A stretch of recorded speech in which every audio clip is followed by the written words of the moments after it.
요즘 젊은이들 중에는 교회 나가고 싶은데 교회에서 자꾸 회개하라 그래서 못 나오겠다는 말을 하는 사람들이 있습니다. 회개하라는 것이 너무 부담이 된다는 거예요. 힘들게 사느라고 애쓰는데, 나름대로 애쓰고 열심히 사는데 잘한다, 괜찮다, 훌륭하다, 그냥 교회는 나오기만 하면 된다, 이렇게 해도 힘을 낼까 말까 하는데 자꾸만 무언가 잘못한 게 있으니 회개하라, 너희들 잘못을 깨닫고 회개하라, 이렇게 말하면 더 힘들어진다는 거예요. 그래서 뭐가 힘드냐?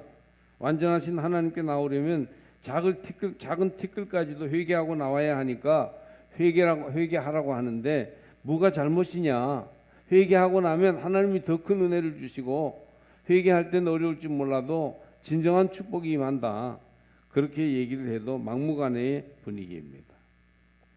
실제로 제가 전에 있던 도시에 있을 때 예배 때마다 회개문을 넣고 우리 일부 예배에서 이제 죄를 회개하는 기도를 하듯이 그렇게 하나님 앞에 회개할 것을 강조했더니, 목사님 목회 방침이 자꾸 회개하자 하며 교인들을 기죽이는 것이니까 자기는 딴 교회로 가겠다는 그런 사람이 있었어요.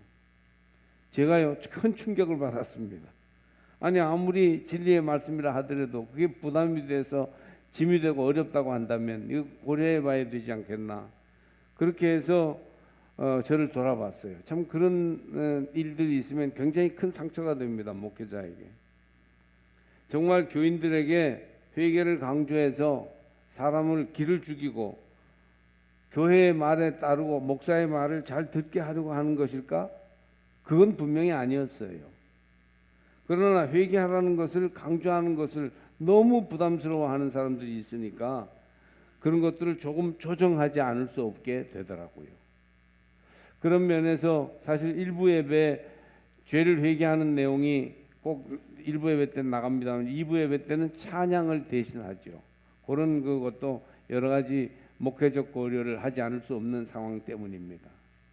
그러나 여러분, 그렇다고 해서 회개 없이 구원의 길로 갈 수 있느냐? 그건 아니에요. 아무리 부담이 돼도 우린 잘한다 칭찬만은 할 수 없는 것이에요. 죄에 대하여, 회개할 일에 대하여 말하지 않을 수 없는 것입니다. 이 사순절 계절에 성령께서 여러분 마음속에 임하셔서 우리의 마음을 밝히 조명하여 주심으로 죄를 깨닫게 하시고, 이미 회개하여 거듭난 자가 되었으나 그리스도의 온전한 분량에까지 성화의 길을 걸어가야 하는 그런 신앙의 삶을 사는 저와 여러분이 회개할 수 있는 은혜를 누리게 되시기를 주의 이름으로 축복합니다. 사실 우리 시대는 변화를 요구받는 시대입니다. 2000년대가 되기 전에 당시 삼성기업 회장이 마누라 빼놓고는 다 바꿔라 했다는 유명한 말이 전해지는데, 실제로 모든 분야의 변화를 요구받고 있습니다. 2000년도가 시작될 때 전 세계 600개 도시 8천여 명의 교회 지도자들에게 다음과 같은 질문을 했었어요. 21세기에 하나님께서 우리에게 하시는 말씀은 무엇입니까? 이와 관련해서 76개의 항목을 만들어서 2년에 걸쳐 자료조사를 실시했는데, 전 세계에서 반복해 나오는 단어가 있었습니다. 그게 뭔지 아십니까? 영어로는 트랜스포메이션, 우리말로 번역하면 변화예요. 체인지라는 말도 있지만, 체인지가 외적인 변화를 보통 얘기한다면, 단순한 변화를 말한다면, 트랜스포메이션은 내적인 변화, 구조적인 변화를 말하는 것이죠. 세계 어느 도시에서도 떠오르는 공통 단어는 변화였습니다. 이처럼 우리 시대에는 변화, 즉 나부터 변화되는 내적 변화가 요구되고 있습니다. 가정, 직장, 학교, 사회, 교회까지 어디서나 변화를 요구하고 있고, 정치, 경제, 문화, 예술, 교육, 그 모든 분야에서 변화가 필요해요. 유명한 기업들이 사원들에게 근본적인 변화, 즉 나부터 발상을 바꿀 것을 요구한 지가 오래되었어요. 세상은 변화되고 있고 이 모든 변화의 와중에 우리가 서 있습니다. 변화의 핵심은 사람의 변화예요. 사람이 변화되지 않고 무엇이 변화된단 말입니까? 그러니까 세계는 지금 우리에게 변화될 것을 요구하고 있어요. 그렇다면 여러분, 나 자신의 변화란 무엇일까요? 어떤 변화를 해야 합니까? 무엇을 위해 변화하며 어떤 방향으로 왜 변화되어야 합니까? 그 답을 성경에서 찾아볼 수 있는데, 마음을 새롭게 하여 변화를 받아 하나님의 선하시고 기뻐하시며 완전하신 뜻을 분별하도록 하는 것, 로마서 12장 1절이 보여주는 변화의 내용입니다. 즉 마음이 새로워지는 것, 마음의 변화가 모든 변화의 핵심이에요. 수많은 영역에서 변화가 필요하나 모든 변화는 마음의 변화에서 에너지를 얻을 때 제대로 되는 것이죠. 여러분, 변화하시되 마음이 변화하는 여러분이 되시기를 바랍니다. 우리는 살아오다가 보면 어떤 마음의 결정적인 변화로서 우리의 삶과 인격이 변화돼서 우리가 좀 달라졌다, 그런 경험들을 할 때가 있어요. 저도 역시 신앙적으로 어떤 결정적인 변화를 주어서 하나님께서 오늘에 이르도록 인도하신 것을 고백할 수 있습니다. 변화가 필요해요. 특별히 마음의 변화가 일어나야 합니다. 그런데 이런 변화는요, 저절로 찾아오지 않습니다.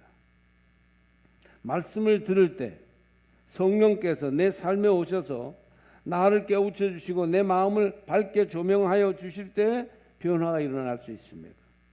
내 삶에 대한 깊은 이해와 인생에 대한 하나님의 계획과 인도하심을 발견하는 것이에요.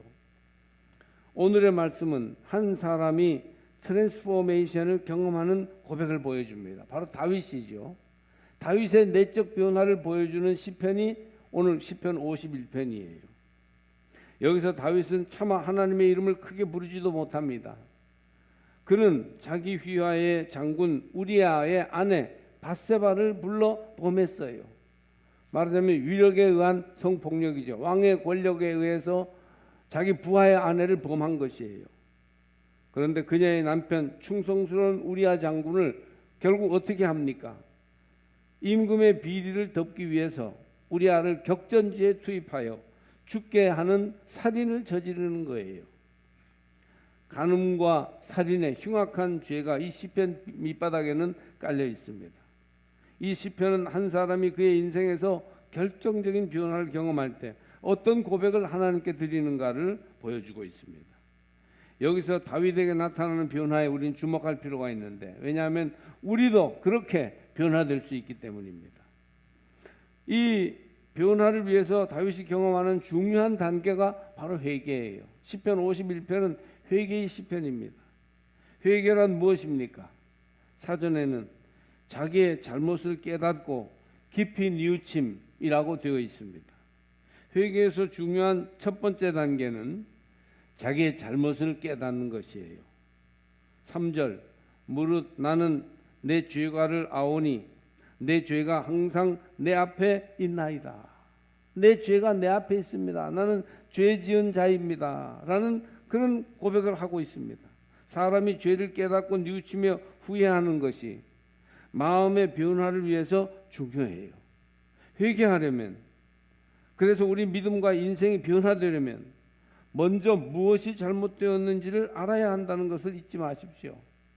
우리의 잘못을 깨닫는 것, 무엇이 잘못됐는지 뼈저리게 느끼는 것, 이것이 변화를 위한 회개로 가기 위한 첫 번째 중요한 단계예요.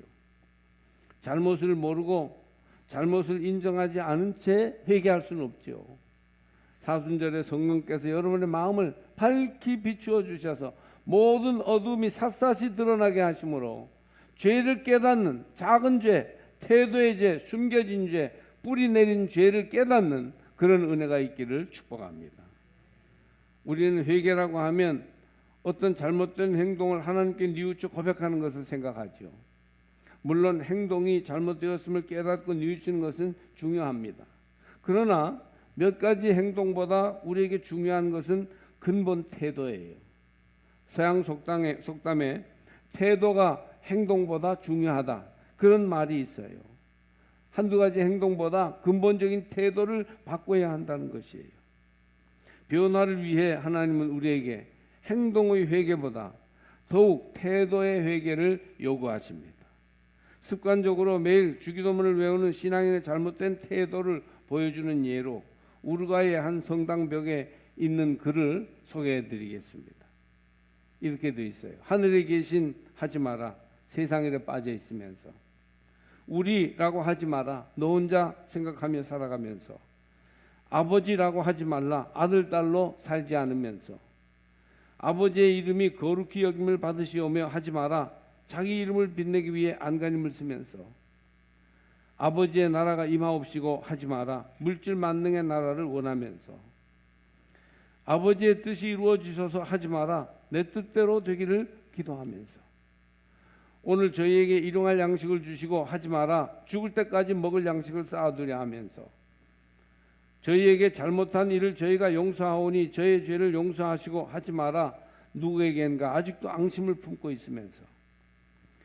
저희를 유혹에 빠지지 않게 하시고라고 하지 마라. 죄 지을 기회를 찾아다니면서. 악에서 구하소서 하지 마라. 악을 보고도 아무런 양심의 소리를 듣지 않으면서. 아멘이라고 하지 마라. 주님의 기도를 진정 나의 기도로 바치지 않으면서. 여러분, 태도가 중요해요. 아무쪼록 이번 사순절 올해에도 또 한 번의 부활절을 앞에 두고 나가면서 우리의 태도가 어떤가, 우리 마음의 자세가 어떤가, 내 마음을 어떤 지금 상황에 와 있는가를 깨닫고 하나님 앞에 그 잘못된 태도와 잘못된 마음을 회개할 수 있는, 깨닫고 고백할 수 있는 그런 저와 여러분이 되기를 바랍니다. 변화를 위한 회개에서 첫 번째 중요한 것은 깨닫는 것이고 후회하는 것이고, 두 번째 중요한 것은 인정하고 고백하는 것이에요. 우리의 죄를 인정하고 고백하는 것이에요. 펄핏 주석을 보면 회개의 단계를 세 수로 구분하는데, 첫 단계는 뉘우침, 즉 후회의 단계이고, 둘째 단계는 인정하고 고백하는 단계이며, 셋째 단계는 삶의 개선이라고 하였습니다. 그러니까 깨닫고 뉘우치는 것, 그 다음에 고백하고 인정하는 것, 그리고 삶을 개선하는 것, 이런 과정이 회개에는 필요하다는 것입니다. 그렇습니다. 성서는 참회를 위해서 두 번째 단계인 고백을 중요하게 여기죠. 먼저 깊이 자기를 성령의 빛으로 조명하여 살펴서 무엇이 잘못인지를 깨닫고, 잘못을 깨달은 우리는 하나님 앞에서 거짓 없이 자기의 잘못을 시인하고 고백해야 합니다. 주님, 내가 정말 바르고 참되게 살고 있는 줄 알았는데 나의 태도 자체가 잘못되어 있군요. 내 마음 바탕 자체가 비뚤어져 있군요. 하나님을 향해서 진정으로 바로 서 있지 못하군요. 이걸 깨닫고 고백하는 거예요. 회개를 위한 고백은 자기 죄를 인정하고 시인하는 것입니다. 죄를 인정하는 게 왜 중요할까요? 마음으로 죄됨을 깨닫고 아프게 받아들여서 하나님 앞에 표현하고 드러내므로 그것을 개선하는 마음의 변화를 시작하는 것이기 때문입니다. 깊이 인정하고 고백하는 것은 생활을 개선하여 새롭게 살기 위한 첫 발걸음이에요. 깊이 인정하고 고백하는 것이 그래서 굉장히 중요해요. 진정한 변화를 위한 모퉁이 돌과 같은 것이죠. 6절을 보면 주는 먼저 내 중심의 진실함을 원하시기 때문에 죄를 고백함으로 비로소 변화를 구체적으로 시작한다는 것이에요. 죄의 고백은 내가 잘못되었다고 시인함으로 그것을 버리고 변화되는 행동을 하겠다는 마음의 출발점이 되는 겁니다. 다윗의 경우를 예로 들면 밧세바를 범하였으므로 간음죄를 지었고, 그것을 감추기 위해서 밧세바의 남편 우리아를 위험한 사지로 보내어 죽게 하였으므로 결국은 이제 그가 살인죄와 간음죄를 동시에 지은 것이지요. 이런 죄는 인간에게 지은 것이지만 결국 하나님께 죄를 지은 것이 됩니다. 하나님이 다 보고 계시니까. 그가 나단으로부터 첫 번째 책망을 받을 때 내가 여호와께 죄를 범하였노라, 사무엘하 12장 13절에 그렇게 인정하고 침상이 뜰 정도로, 눈물로 뜰 정도로 회개하며 하나님께 죄를 고하였어요. 죄를 또 인정하고 또 인정하고 또 인정하고 하나님 앞에 또 고백하고 또 고백하고 또 고백하여 그 죄의 인정과 고백이 충분할 정도로 간절히 뜨겁게 철저히 하나님 앞에 회개하였던 것이에요. 요셉은 내가 어떻게 이런 큰 죄악을 범할 수 있습니까? 라고 보디발의 아내의 유혹을 거절합니다.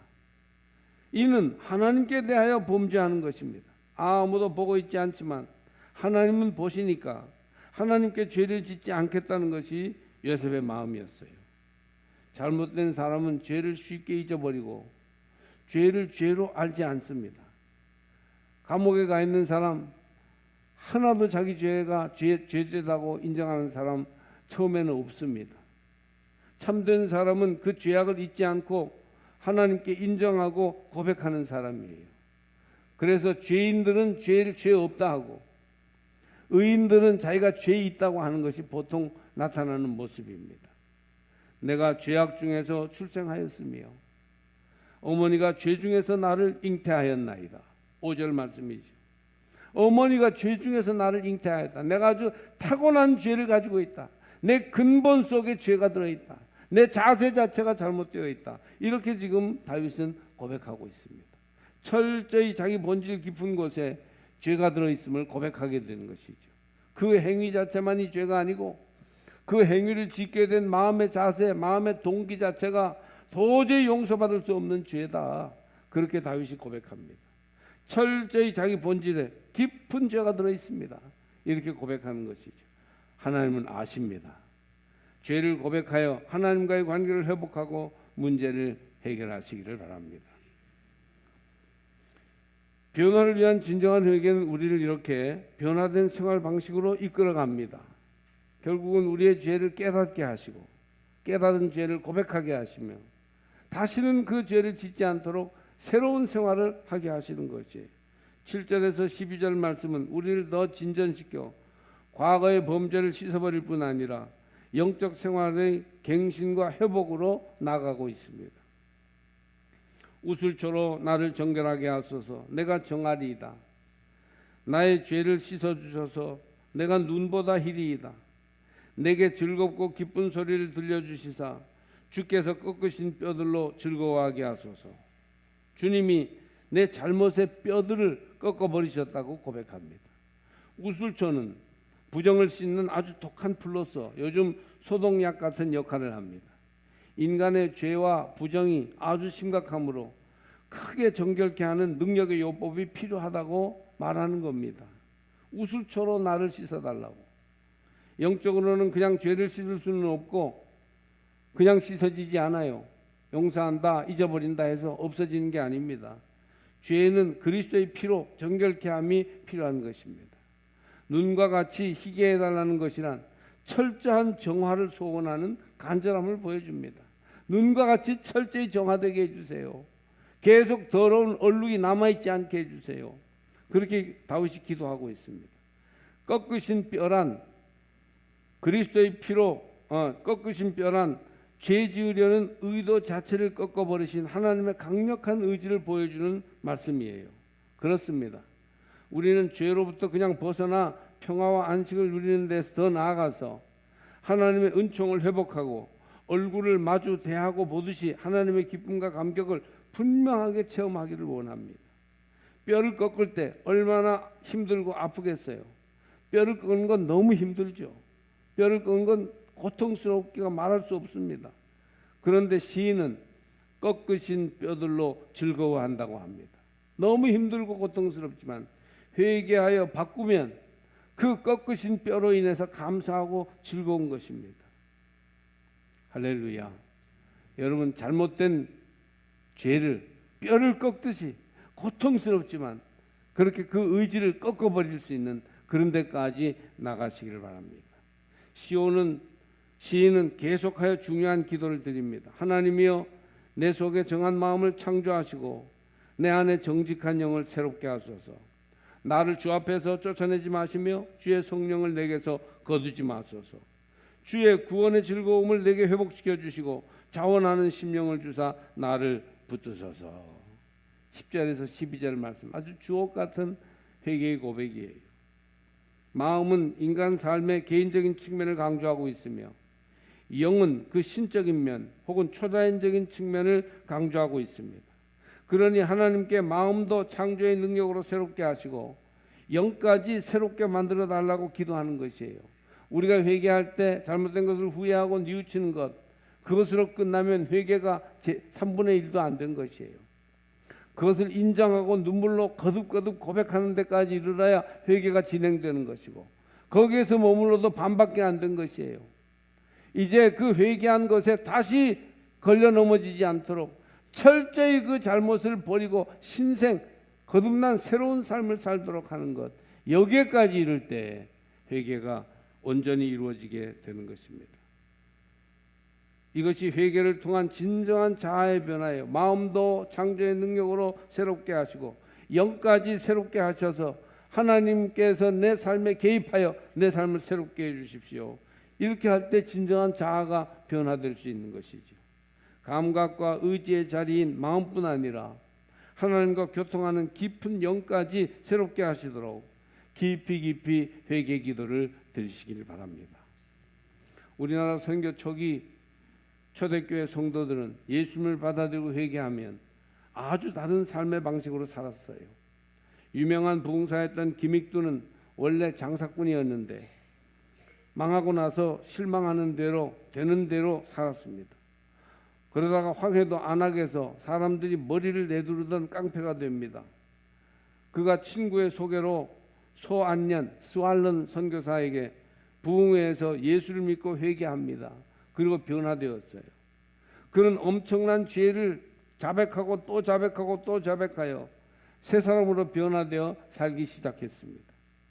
깡패 김익주는 당장 깡패 생활을 접고 전도를 시작합니다. 그냥 깡패를 그만두고 가만히 있었던 게 아니고 완전히 전도자로 바뀝니다. 옛날에 함께 어울리던 패들이 때리면 그대로 다 얻어맞았다고 합니다. 서울에서 더 나은 대우로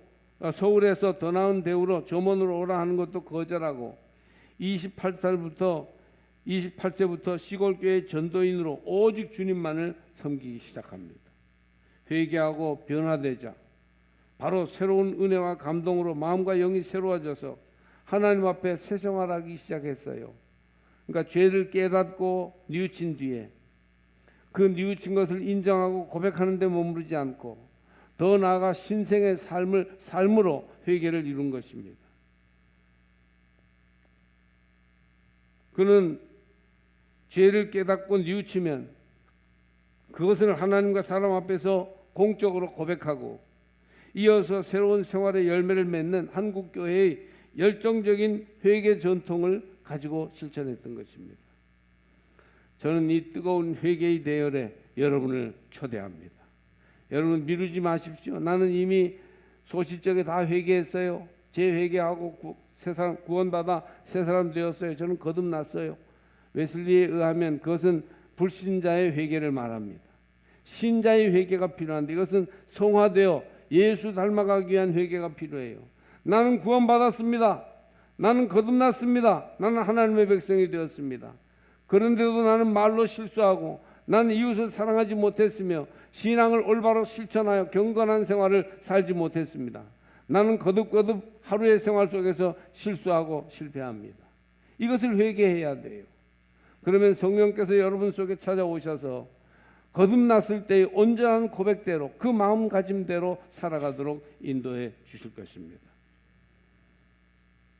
여러분은 회개를 통하여 날마다 변화되어야 합니다. 다윗은 철저하게 회개했어요. 처절하게 회개했습니다. 부끄러움을 무릅쓰고 사람들 앞에서 회개했어요.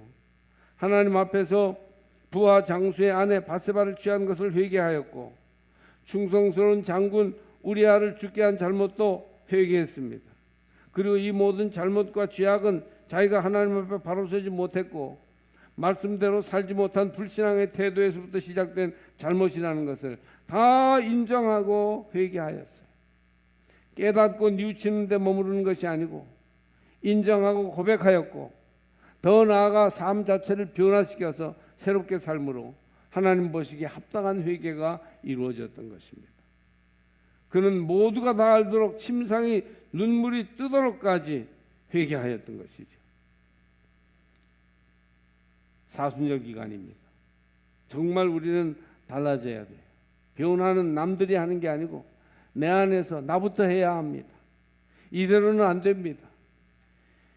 행위의 죄, 잘못된 태도의 죄, 우리 마음에 뿌리내린 깊은 마음의 동기, 죄 짓고 싶어하는 마음까지 우리 모두가 죄를 깨닫고 슬피 인정하면서 하나님 앞에 고백하고 새로워져서 변화를 이루기 위해 깊은 회개의 기도를 드리시기를 바랍니다. 지금입니다. 오늘입니다. 회개해야 삽니다. 회개해야 변화됩니다. 이번 봄이 여러분에게 있어서 진정한 변화의 계절이 되기를 축복합니다. 내가 변해야 너도 변해요. 너만 변하라고 하지 말고 자꾸 잔소리하려고 하지 말고 나부터 변하세요. 나는 변하지 않으면서 너만 변하라고 하니까 가정이 계속 어렵지 않습니까? 나부터 바뀌면 세상이 변합니다. 내가 변하면 가정이 달라집니다. 하나님께서 성령을 보내셔서 이 사순절 계절에 회개하게 하시고 변화를 이루어 주시기를 기도하시기 바랍니다. 기도하면 변화됩니다. 기도하면 온전한 회개가 우리 속에서 이루어지게 될 것입니다.